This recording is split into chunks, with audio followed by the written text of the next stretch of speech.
Halo semua, selamat datang di podcast Pengabdian. Wah, kalian penasaran gak? Di podcast Pengabdian kali ini kita akan membahas apa dan siapa yang akan menjadi narasumber kita pada hari ini. Sebelum itu, aku Hilda sebagai moderator akan menemani kalian untuk berbincang-bincang selama beberapa menit ke depan.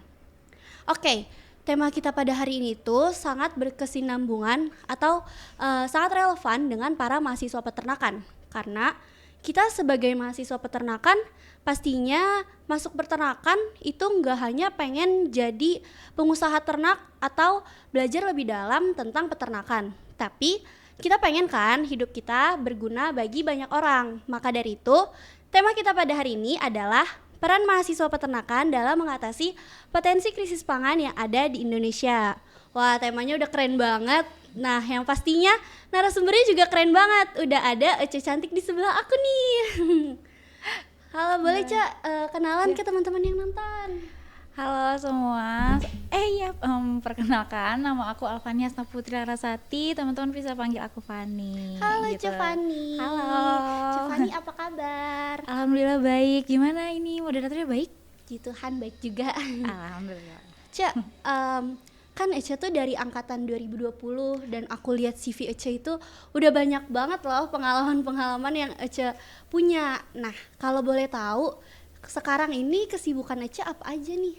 Oke, kalau sekarang sih kesibukan aku masih aktif di bidang organisasi dan satu komunitas juga. Aku bergerak di Jabar Bergerak Zilenial. Aku masuk di bidang bukan divisi bidang kemanusiaan, terus di Haredang Bandung juga itu salah satu komunitas aku yang bergerak di bidang pangan, terutama di food waste-nya atau sampah makanan gitu. Wah, teman-teman, Ece-nya udah punya banyak banget pengalaman-pengalaman yang pastinya sangat relevan ya dengan pembahasan kita pada hari ini.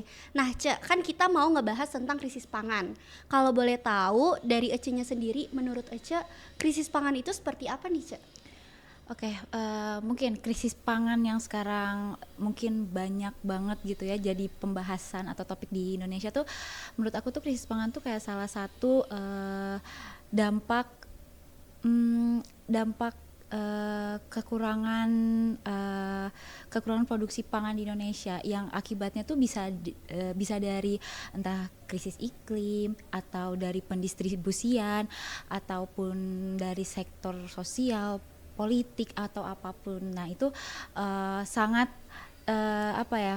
sangat menjadi salah satu hal yang akan berdampak bagi ketahanan pangan di Indonesia kayak gitu. Wah, jadi dari krisis pangan ini sendiri ternyata banyak ya faktor-faktor yang bisa menjadi penyebab dari krisis pangan itu. Nah, ya, betul. Sekarang aku punya beberapa pertanyaan yang mungkin mewakili teman-teman mahasiswa yang nonton nih, Ca. Yang pertama aku mau nanya, penyebab atau akar permasalahan dari krisis pangan itu sendiri apa nih, Ca? Oke, mungkin kalau ditanya penyebab pasti banyak ya, beberapa sektor tuh pasti banyak kayak gitu. Mungkin salah satunya untuk penyebab utama itu ya saat ini yang kita rasakan gitu, tentang iklim terutama, karena kan iklim ini akan berpengaruh, entah nanti akan berpengaruh pada pangan seperti sayur, buah. Kita kan juga kalau untuk menanam buah atau apa kan melihat suhu atau sebagainya gitu kan.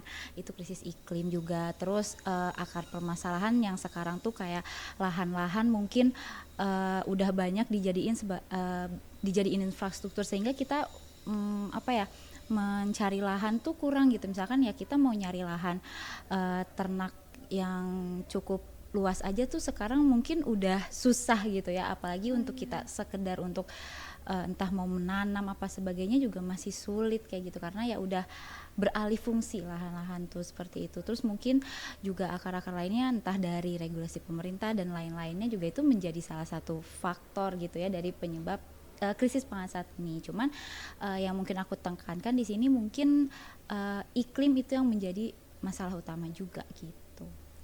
Nah, tadi kan Ece udah bahas dari tentang iklim yang paling utama, penyebab utamanya juga lahan-lahan yang di Indonesia yang masih kurang. Nah, solusi dari kekurangan-kekurangan tersebut itu apa ya, Ece? Oke, mungkin solusi-solusinya Yang pertama juga kalau menurut aku itu perlu adanya ini juga ya, tentang edukasi ke orang-orang mengenai krisis pangan tuh apa gitu. Banyak, kita harus banyak-banyak untuk bersuara gitu, aware tentang krisis pangan sama entah mahasiswa ataupun orang-orang sekitar gitu, karena ya cukup kedepannya kan kita nanti nggak tahu nih apakah pangan tuh masih ada apa enggak kayak gitu kan. Terus juga mungkin salah satu solusi lainnya juga bisa dari apa ya, peran pemerintah juga gitu, kayak kita mahasiswa juga walaupun tetap bersuara tetap ada di pemerintah juga yang apa ya, memberikan regulasi ataupun aturan-aturan yang bisa bagaimana nih caranya kita bisa mempertahankan ketahanan pangan kayak gitu. Pun ada aturan-aturan atau yang sesuai dengan SDGs yang sekarang yang mungkin pernah didengar sama teman-teman juga gitu ya, SDGs yang misalkan kita harus apa namanya, menjaga lingkungan atau hal-hal lainnya seperti itu sih kurang lebih. Oh, seperti itu, Ce. Jadi peran pemerintah juga penting ya untuk mengatasi krisis pangan di Indonesia. Nah, Ce, tadi kan kita udah ngebahas tentang krisis pangan dan kita nih kan dari sektor peternakan. Dari peternakan itu identik dengan daging dan susu, di mana itu identik banget dengan pangan. Nah, kalau dari sektor peternakannya sendiri, apakah kita bisa berkontribusi untuk mengatasi krisis pangan tersebut? Ya, bisa banget sih karena kan kita ini di bidang peternakan itu kan pasti orang-orang tuh bakal membutuhkan protein hewani kan, kayak daging itu banyak manfaatnya juga, susu apalagi buat kita yang buat bertumbuh kembang kan perlu susu juga, telur ataupun lain-lainnya itu pasti apa namanya, penting gitu untuk kebutuhan sehari-hari masyarakat kan kayak gitu. Jadi kontribusinya tetap bisa apa ya namanya, mengembangkan bisnis peternakan, entah itu di bagian sapi potong, unggas, sapi perah ataupun hewan-hewan ternak lainnya kayak gitu ya. Terus apa sih namanya, kita juga harus bisa kasih tahu kalau banyak loh manfaat-manfaat yang bisa kita ambil gitu untuk mengkonsumsi protein hewani ini gitu, karena kan ya kita nggak akan jauh-jauh deh gitu, kita juga makan sehari-hari daging ayam misalkan atau daging Minum sapi, susu. minum susu juga, telur gitu kan. Maksudnya kontribusi peternakan tuh cukup cukup apa ya, cukup Penting tinggi dan penting gitu kan bagi sehari-hari lah kayak gitu. Jadi kalau bisa ya kita juga tetap harus bisa mempertahankan ketahanan pangan, terutama ya di bidang peternakan ini gitu ya. Kalau nggak ada protein hewani tersebut ya kita mau dapetin manfaat protein vitamin lainnya dari mana juga gitu kan.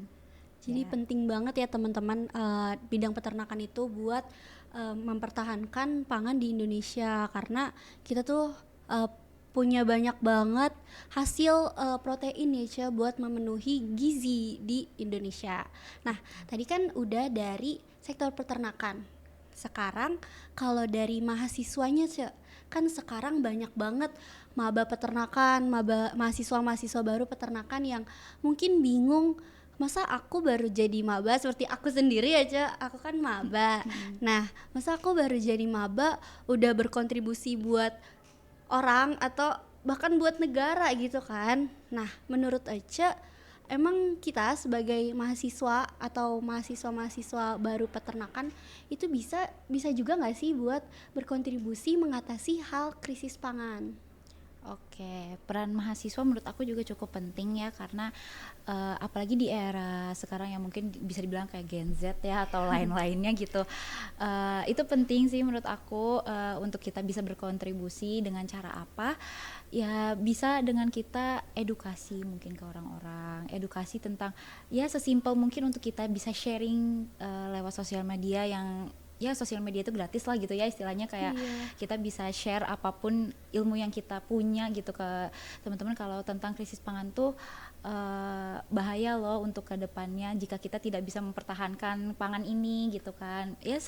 Sekecil apapun itu mahasiswa harus bisa berani untuk bersuara juga gitu, bersuara dalam krisis pangan lingkungan ataupun itu, karena ya kedepannya kan mungkin kita yang akan ambil alih negeri ini Iya. gitu kan, kita yang akan berkontribusi secara langsung kayak gitu. Jadi perlunya kita bisa juga mengedukasi ke orang. Sebelum kita mengedukasi kan kitanya juga perlu harus bukan perlu harus, maksudnya harus edukasi sendiri juga gitu kan, biar kita juga nggak salah nggak salah edukasi atau salah informasi ke orang-orang. Jadi itu penting sih menurut aku, banyak bersuara, banyak mengedukasi juga. Terus apalagi ya, mungkin Dari sosial hal-hal, media tadi aja. iya dari sosial media juga seperti itu. Terus ya kurang lebih itu sih yang mungkin menurut aku bisa mahasiswa lakukan gitu ya, gitu. Nah, Kayak teman-teman, gitu. tadi kan Ece-nya udah ngasih tahu kalau misalnya kita sebagai mahasiswa juga berperan penting, bahkan sangat penting untuk masa depan bangsa kita. Nah, sekarang kan banyak banget mahasiswa-mahasiswa yang Gen Z ya, Ce, dan Benar. punya sosmed pastinya. Jadi, dengan hal-hal sederhana yang kita bagikan ke sosmed untuk aware tentang krisis pangan itu juga menjadi Ya, kontribusi ya, Ce, buat benar. orang-orang lain bisa. Awareness gitu-gitu. Iya. Nah, Campaign pun bisa maksudnya dengan salah satu cara kita bisa campaign, entah campaign sosial media atau misalkan campaign secara langsung kita turun gitu ya. Itu pun menjadi hal yang menurut aku juga bagus gitu, apalagi kita bisa kasih tahu secara langsung gitu ya, kalau misalkan ada kayak misalkan ada CFD nih, kita bisa ngasih tahu edukasi ini tentang krisis pangan loh, bahaya apa segala macem gitu-gitu ya. Itu kan jadi salah satu solusi juga gitu, peran mahasiswa untuk bisa ngedukasi ke masyarakat kayak gitu. jadi banyak banget teman-teman hal-hal sederhana yang bisa kita lakuin ya, Ce, kayak tadi sosial media, melalui sosial media, atau kalau sekarang lagi zaman banget ya CFD ya, Ce. Iya, Terus habis itu banget. kita bisa ngasih nunjukin poster tuh biasanya di Iya. pinggir-pinggir CFD Iya. buat mengasih edukasi tentang krisis pangan. Nah, tadi kan kita udah bahas dari peternakannya, dari mahasiswanya. Sekarang aku mau nanya ke Ece tuh punya banyak banget pengalaman ya, Ce. Nah, pengalaman dalam bidang pangan. Dari pengalaman-pengalaman yang Ece pernah lalui, ada nggak sih tantangan tersendiri yang pernah Ece rasakan, dan gimana sih cara Ece mengatasi tantangan-tantangan yang pernah Ece rasakan? Oke, mungkin aku berkaca dari komunitas aku sendiri gitu ya untuk menghadapi itu. Sebenarnya memang belum ada kita sebagai komunitas Haradang Bandung gitu ya, aku mengikuti itu.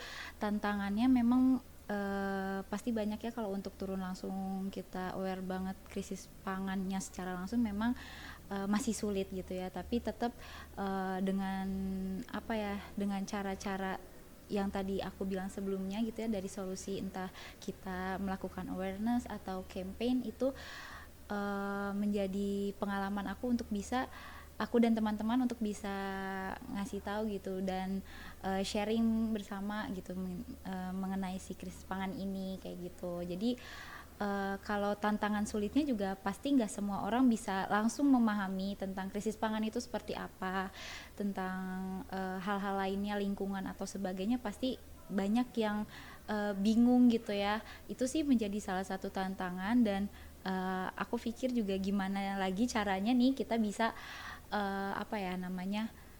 bisa ngasih tahu tapi secara jelas, singkat, tapi bisa Orang sampai lain paham iya ya, gitu, Ce. yang lain paham. Karena ya itu yang aku tadi bilang, nggak semua orang itu bisa langsung paham gitu sama apa yang terjadi gitu, dan banyak juga yang belum peka gitu terhadap lingkungan sekarang tuh kayak apa gitu. Mungkin dampaknya kerasa tapi mereka belum tahu nih penyebabnya tuh dari apa sih gitu. Nah itu sih yang mungkin menjadi kesulitan aku dan teman-teman selama menjalani tantangan menjadi tantangan ya, entah krisis pangan ataupun lingkungan ataupun juga food waste juga. Itu lumayan sih gitu. Lumayan sulit, tapi ya bisa lah kita coba kayak cari tahu lagi, terus kita cari alternatif lainnya gimana sih ini biar kita tuh bisa berdampak juga gitu. Gitu sih Jadi dari tantangan-tantangan yang Ece laluin juga pastinya Ece cuma punya alternatif buat mengatasi solusi tersebut ya, Ce. Ya. Apalagi tadi Ece bilang edukasi itu penting ya, Ce, untuk para masyarakat Indonesia. Ya betul banget, soalnya ya Bener banget sih, aku juga mikirnya karena ilmu tuh pasti penting, berguna juga gitu untuk kita ke depannya kayak gitu kan, pegangan ilmu dan lain-lainnya tuh apa sih penting lah buat ke depannya, buat kita eh, kita cari tahu dan kita bertahan juga sih menurut aku gitu. Bertahan dalam hidup ini kali ya gitu. Bisa aja ya Ece-nya. Gitu. Nah, tadi udah tentang pengalamannya yang bad things lah ya, Ca. Nah, sekarang pastinya Aca punya momen-momen yang menarik gitu dari pengalaman-pengalaman yang pernah Aca laluin. Apa sih momen-momen spesial yang pernah Aca rasain dari kegiatan-kegiatan organisasi Aca kan tadi banyak tuh. Nah, Aca pernah nggak sih mengalami momen yang menurut Aca spesial gitu? Momen-momen spesial mungkin saat aku sama teman-teman kali ya untuk melakukan ya tadi salah satunya itu campaign. Jadi ada salah satu campaign kita dan teman-teman aku dari Haradang Bandung di CFD itu yang tadi mungkin udah di spill sedikit gitu ya, di CFD Dago. Terus kita apa sih nyamper ke orang-orang gitu, kayak misalkan Teteh tahu nggak sih tentang ini gitu, Teteh tahu nggak sih tentang pangan ini, Teteh tahu nggak sih tentang food waste, atau Teteh tahu nggak tentang krisis pangan itu seperti apa, kayak gitu, dengan membawa ya sebuah poster yang mungkin kelihatannya ini banyak tulisan banyak apa tapi itu Sederhana mengandung ya, Ca, informasi gitu kan ya, sederhana aja, cuman kita kemas dengan ya tidak terlalu yang terkesan yang menggurui atau apa, tapi kita saling sharing, oh ini loh apa informasi yang kami ingin sampaikan gitu kepada teteh-teteh kalau sekarang tuh kerasa kan teh, misalkan iklim tuh lagi berubah gitu, apa sih yang teteh rasain. Jadi kita walaupun sambil sharing tuh kita sambil ngobrol, ngajak masyarakatnya gitu untuk apa kasih tahu tentang apa yang mau kita bawakan saat itu, kayak gitu. Kayak tadi misalkan mungkin salah satunya tentang pangan gitu, teteh tahu nggak sih pangan ini bla bla bla bla gitu ya, misalnya kayak gitu. Itu sih pengalaman yang seru gitu ya, karena ya jadi tantangan aku juga karena aku harus bertemu dengan orang-orang yang nggak kenal. Iya, dan banyak orang kan CFD itu ya banyak lah, dari anak-anak orang ada asing, anak kecil, iya orang asing, mungkin anak muda, remaja segala macam kan banyak gitu kan. Nah tapi seru juga gitu, kita jadi kenal banyak orang baru gitu kan, terus nggak semenakutkan itu gitu loh untuk kita bisa kasih tahu gitu, dan jadinya malah seneng gitu, oh kita oh aku bukan ya kita dan aku akhirnya bisa nih nyampein informasi ini ke teman-teman yang ada di sana kayak gitu, terus mereka juga saling nanyain, oh begini ya begitu segala macam, dan ya jatuhnya jadi kayak ngobrol gitu, terus apa namanya, jadi bertukar informasi juga gitu loh. Terus di akhirnya setelah campaign kita ada kayak sebuah tanda tangan itu apa tanda tangan yang artinya tuh mereka tuh setuju dan mereka tuh apa mengerti dan paham gitu akan kondisi yang terjadi gitu dari apa yang kita bawakan informasinya. Nah kayak gitu sih kurang lebih, itu jadi momen yang menurut aku seneng dan iya seru gitu. Pertama kali aku bisa campaign gitu sama orang-orang secara langsung gitu ya, walaupun aku sebenarnya kayak agak aduh aku takut nih gimana ya cara ngomong ke orang gitu, karena kan itu juga melatih public speaking ya menurut aku. Public speaking untuk bisa ngobrol sama orang itu menurut aku nggak mudah juga gitu, jadi ada manfaat lain ya, Cak. kayak gitu. Jadi ya banyak banget lah belajar, entah buat aku dan orang-orang lain, aku juga belajar dari teman-teman aku yang lainnya kayak gitu sih.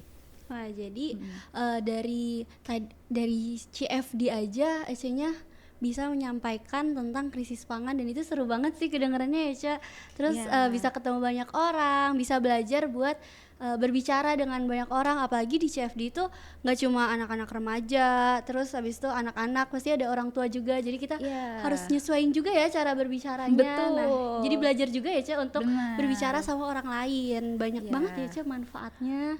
Banyak lah lumayan. Kita juga sampai waktu itu pernah ketemu kayak entah satpam atau dishab gitu ya, itu kita ajak ngobrol juga gitu untuk tahu, dan kita samperin kayak bapak tahu nggak sih tentang ini gitu, kayak misalkan tentang krisis pangan gitu, ini tuh apa krisis pangan tuh bla bla bla bla bla, kita jelaskan segala macam dengan bahasa yang gimana nih caranya bapak ini bisa juga paham gitu, karena kan kalau kita ajaknya dengan ngobrol kayak sesama seumuran atau apa kan pas takutnya nggak nyambung gitu ya. Jadi kita cari lagi kosakata yang mungkin bisa menyesuaikan gitu ya, yang lebih enak nih gimana nih cara komunikasinya gitu. Jadi ya merangkum semua lah gitu, belajarnya bukan hanya tentang krisis pangannya aja atau tentang pangannya aja, tapi belajar dari hal-hal lainnya, entah aku bisa belajar public speaking, aku bisa belajar bertemu dengan orang, sopan santun apa segala macam, itu banyak banget sih. Jadi gitu. Dari tentang mengedukasi jadi banyak manfaat-manfaat lainnya ya, Ca.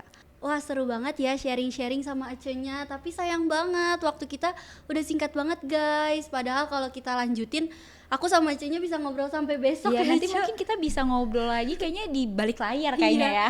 Sangat asik gitu banget ya, Ca. Nah, tapi karena waktunya udah singkat, sebelum kita tutup podcastnya, boleh nih Ca kasih kesan pesan buat para penonton, terutama para mahasiswa peternakan. Oke, mungkin pesan aku untuk kalian mahasiswa, terutama juga buat mahasiswa peternakan atau mahasiswa lainnya yang entah bergerak di bidang pangannya, entah pertanian, peternakan dan lain-lainnya, tetap tetap semangat juga untuk selalu belajar, untuk selalu menemukan hal-hal yang baru, karena untuk untuk kita bisa berkembang lagi menjadi lebih baik, kita yang harus bisa belajar terus-menerus supaya nanti ke depannya kita bisa memberikan manfaat bagi orang banyak kayak gitu. Terutama di peternakan ini, walaupun mungkin terlihat banyak lika-liku dan sebagainya, tapi aku yakin bagi teman-teman dan mahasiswa lainnya bisa membawa alma mater peternakan ini juga jadi lebih baik dan banyak dikenal oleh orang kalau peternakan itu merupakan salah satu bidang yang seru dan yang seru juga, dan dan dalam bidang pangannya itu juga sangat penting gitu, karena yang aku tadi bilang kita juga tetap terus membutuhkan protein hewani dan segala macamnya itu ya dari peternakan lagi. Jadi jangan takut juga untuk bersuara, untuk terus mengedukasi orang-orang, seperti itu sih dari aku. Tetap semangat terus buat teman-teman. Tetap semangat guys, kata Acenya. Iya dong, kalau misalnya kita kayak nggak semangat nih, siapa lagi gitu kan yang akan bisa membawa tentang isu dan berbagai halnya di dunia pangan gitu. Kalau bukan kita ya kayak siapa lagi gitu. Ya teman-teman, karena kita sendiri dari bidang peternakan itu benar-benar berperan penting banget ya Ca buat mengatasi pangan di Indonesia. Nah, kita sebagai mahasiswa peternakan, kita juga harus melakukan banyak banget ya hal-hal sederhana yang bisa kita lakuin buat kita lebih aware tentang krisis pangan, terutama krisis pangan yang ada di negara kita. Dari aku sebagai moderator cukup sekian. Terima kasih ya Ce udah mampir di podcast ini dan udah mengedukasi, memotivasi teman-teman yang nonton. Makasih banget. Aku juga termotivasi banget lah Ce. Oke, terima kasih juga buat teman-teman dari podcast juga. Aku sangat senang juga bisa diundang di sini gitu, kayak ini first time juga, tapi aku kerasa senang juga karena bisa sharing juga di sini gitu. Thank you before. Terima kasih juga teman-teman yang sudah menonton. Sampai jumpa di podcast pengabdian selanjutnya. Dadah. Dadah.